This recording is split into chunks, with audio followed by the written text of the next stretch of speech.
તો મિત્રોને જય સિયારામ. આજે આપણે ધોરણ 6 ગણિત વિષયમાં સ્વાધ્યાય 2.1માં પ્રશ્ન નંબર 7 અને પ્રશ્ન નંબર 8 જોવાના છે.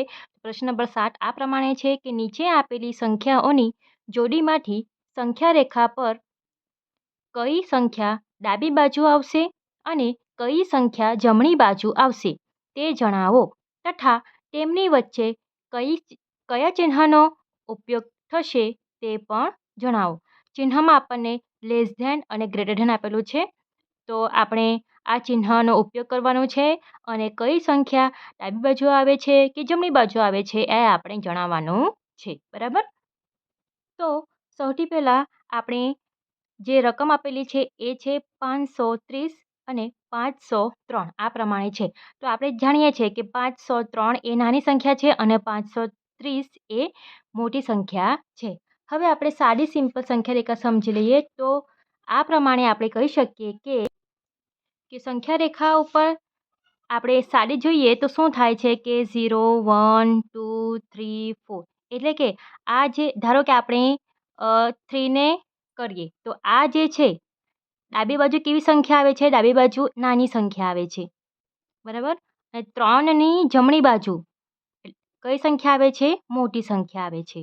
બરાબર. એટલે કે 503 અને 530 કઈ બાજુ હશે? જમણી બાજુ હશે. કારણ કે આ મોટી સંખ્યા છે અને આ નાની સંખ્યા છે. બરાબર. તો આપણે કહી શકીએ છીએ કે 530ની આની કઈ બાજુ થાય? આને આપણે મેન્શન કરીએ તો આની આ કઈ બાજુ થાય? ડાબી બાજુ થાય અને આ જમણી બાજુ. તો 503 એ 530ની કઈ બાજુ છે?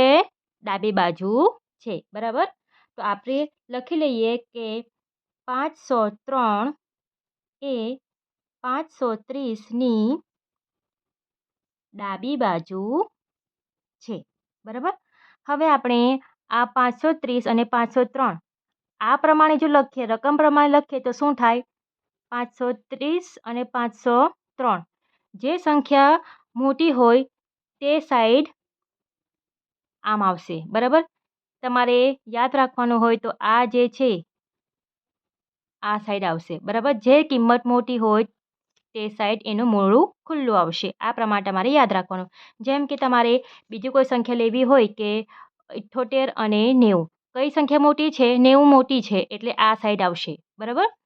અથવા તો 5 અને 3 તો કઈ સંખ્યા મોટી છે? 5 મોટો છે તો 5 સાઈડ મોઢું એનું ખુલ્લું આવશે. આ પ્રમાણે તમારે યાદ રાખવાનું. બરાબર. અને તમારે અથવા તમે લખી શકો કે 503 ને તમે પહેલાં લખો અને 530ને પછી લખો. બેમાંથી કઈ સંખ્યા મોટી છે? આ મોટી સંખ્યા છે. તો જે સંખ્યા મોટી છે તેની સાઈડ મોઢું ખુલ્લું આવશે. બરાબર. તો અહીં શું આવશે? Less than. અને આ પ્રમાણે લખશો તો એને ગ્રેટર ધેન આવશે. બરાબર. આ એટલે કે ગ્રેટર ધેન. બરાબર. અને આ લેસ ધેન. બરાબર.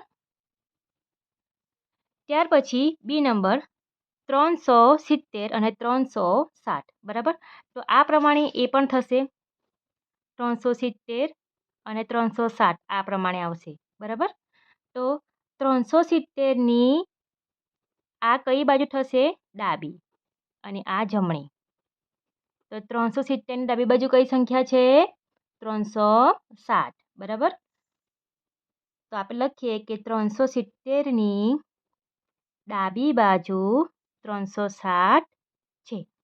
અથવા તમે શું લખી શકો છો કે 360 એ 370ની ડાબી બાજુએ છે. ઉપર લખ્યું એ પ્રમાણે પણ લખી શકો છો. બરાબર. હવે આપણે રકમ લખી લઈએ કે 370 અને 360 કઈ કિંમત મોટી છે? આ કિંમત મોટી છે. તો આની સાઈડ મોઢું ખુલ્લું આવશે. એટલે જવાબ શું આવશે? Greater than. બરાબર. ત્યાર પછી સી નંબરમાં જુઓ કઈ સંખ્યા મોટી છે? તો સૌથી પહેલાં આપણે અંક ગણી લઈએ. તો અહીં 1 2 3 4 અને 5 1 2 3 4 અને 5 બંને 5 અંકની સંખ્યા છે. બરાબર.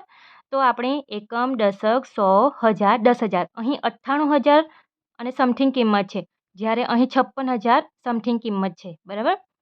તો 98,756 છે, સોરી 65 છે અને 56,789 છે. તો 98,000 વાળી કિંમત જે છે એ મોટી છે, બરાબર. મોટી કિંમત જે છે એ કઈ છે? 98,765.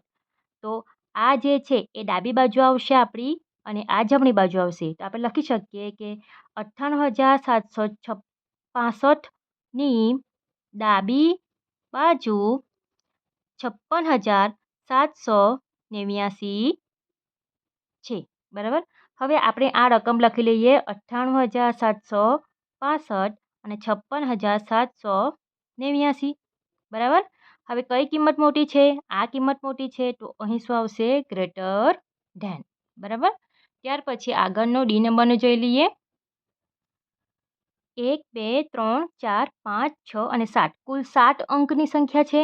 1 2 3 4 5 6 7 અને 8 8 અંકની સંખ્યા છે.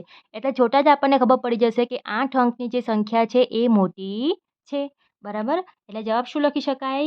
કે આપણે એમાં એકમ, દશક, સો, હજાર, 10,000, લાખ, 10 લાખ અને કરોડ, બરાબર.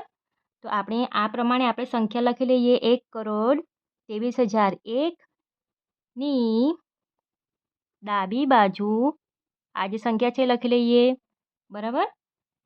જે સંખ્યા આપણને આપેલી છે લખી લઈએ, આવેલ છે અથવા તો છે, બરાબર.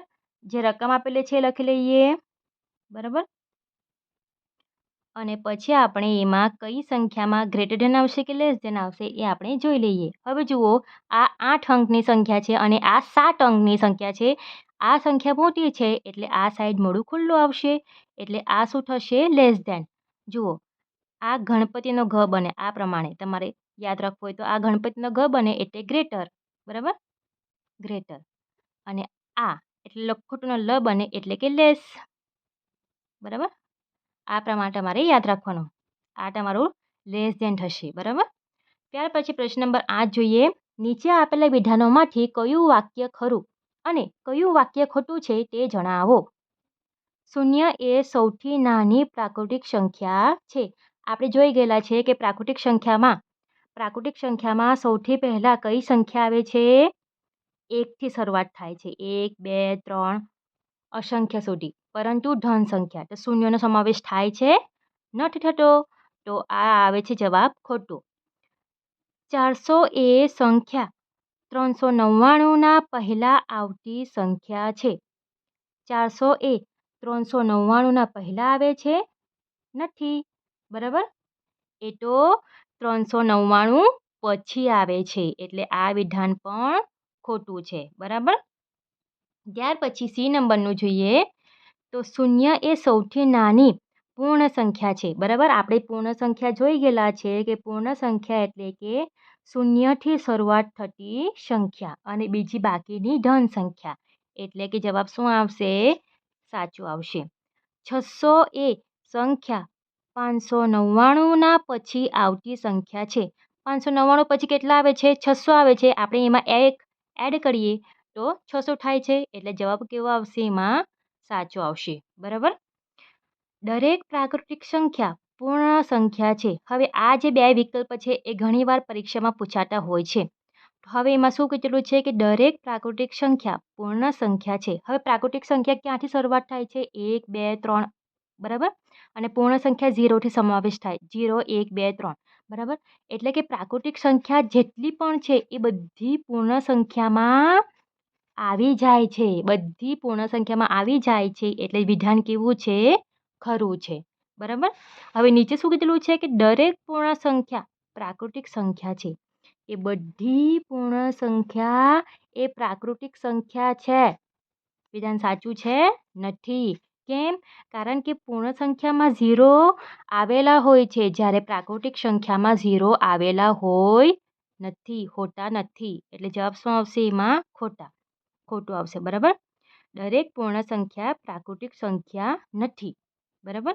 પરંતુ બધી જ પ્રાકૃતિક સંખ્યા એ પૂર્ણ સંખ્યા છે, બરાબર. ત્યાર પછી જી નંબરનું જોઈએ. 2 અંકોની પૂર્ણ સંખ્યાની પહેલા આવતી સંખ્યા 1 અંકની ન હોઈ શકે. શું કીધેલું છે કે 2 અંકની પૂર્ણ સંખ્યા, 2 અંકની, ધારો કે આપણે 10 લઈ લઈએ, 10માં 2 અંક છે, 1 અંક અને 2 અંક. પહેલા એટલે કે તેની ઉપર, તેને આગળ, બરાબર? તો આગળ તો 9, 8, 7 આવે છે. આવતી સંખ્યા 1 અંકની ન હોઈ શકે, પરંતુ 9 જે છે એ 1 અંકની સંખ્યા છે, બરાબર? એટલે વિધાન કેવું છે? ખોટું છે. 1 એ સૌથી નાની પૂર્ણ સંખ્યા છે. વિધાન કેવું છે? ખોટું છે. કારણ કે સૌથી નાની પૂર્ણ સંખ્યા તો શું છે? શૂન્ય છે, બરાબર? એટલે વિધાન કેવું છે? ખોટું છે. પ્રાકૃતિક સંખ્યા 1ની પહેલા આવતી કોઈ સંખ્યા નથી, બરાબર? એકના પહેલા કોઈ પણ સંખ્યા આવતી નથી. શેમાં? પ્રાકૃતિક સંખ્યામાં. તો વિધાન સાચું છે કે ખોટું છે? સાચું છે. કેમ? કેમ કે પ્રાકૃતિક સંખ્યાની શરૂઆત જ 1થી થાય છે. એટલે કે 1ની પહેલા કોઈ પણ સંખ્યા આવતી નથી, બરાબર? ત્યાર પછી પૂર્ણ સંખ્યા 1ની પાસે તેની પહેલા આવતી કોઈ સંખ્યા નથી. હવે આમાં પૂર્ણ સંખ્યા કહેવામાં આવેલું છે અને 1ની પાસે તેના પહેલા કોઈ સંખ્યા આવતી નથી એવું કહેવામાં આવેલું છે. તો વિધાન ખોટું છે. કારણ કે પૂર્ણ સંખ્યામાં 1ની પહેલા કોણ આવે છે? શૂન્ય આવે છે. 1ની પહેલા શૂન્ય આવતું હોવાથી આપણું વિધાન ખોટું પડે છે, બરાબર? કારણ કે અહીં નથી શબ્દ આપેલો છે, બરાબર? કે નંબરનું જોઈ લઈએ. પૂર્ણ સંખ્યા 13 એ સંખ્યાઓ 11 અને 12ના વચ્ચે આવે છે. હવે આપણે જાણીએ છીએ કે 11, 12, 13, 14 આ પ્રમાણે લખાય. તો 11 અને 12ની વચ્ચે 13 આવે છે? નથી આવતું.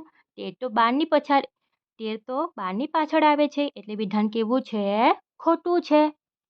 ત્યાર પછી એલ નંબરનું પૂર્ણ સંખ્યા 0 પાસે તેના પહેલા આવતી કોઈ સંખ્યા નથી.